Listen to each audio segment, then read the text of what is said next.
TNPSC maths சம்பந்தமான videos பார்த்துட்டு இருக்கோம். கயல் 5 டசன் முட்டைகளை வாங்கினார்.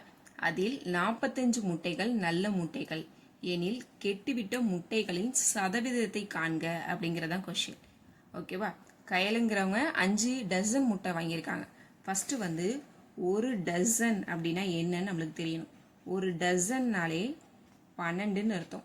ஓகேவா? ஒரு டசன்னாலே எத்தனை அர்த்தம்? 12ன்னு அர்த்தம்.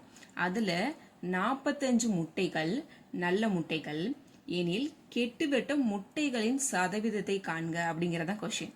அப்போ ஒரு டசனா நம்மளுக்கு 12ன்னு தெரியும். இதுல எத்தனை டசன் வாங்கியிருக்காங்க? 5 டசன் வாங்கியிருக்காங்க. அப்போ 12 5 60.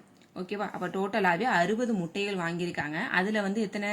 45 முட்டை என்ன அப்படின்னா நல்ல முட்டைகள் சொல்லிட்டாங்க. ஓகேவா? 45 முட்டையை அப்ப என்ன பண்ணிக்கிறோம்? கழிச்சுக்கிறோம். அப்ப 60ல இருந்து 45 போயிடுச்சுன்னா பேலன்ஸ் எவ்வளோ? 15. ஓகேவா? அப்ப 15 முட்டை தான் என்ன அப்படின்னா கெட்டு போன முட்டைகள். நம்மளுக்கு என்ன கொஸ்டின் கேட்டிருக்கானா அப்படின்னா முட்டைகளின் சதவீதத்தை காண்க அப்படிங்கறதா கொஸ்டின். சதவீதம் கண்டுபிடிக்கணும் அப்படின்னா முதல்ல கெட்டு போன முட்டை எவ்வளோ அதை எழுதிங்க. ஓகேவா? அடுத்தது டோட்டல் முட்டை எவ்வளோ வாங்கியிருக்காங்க?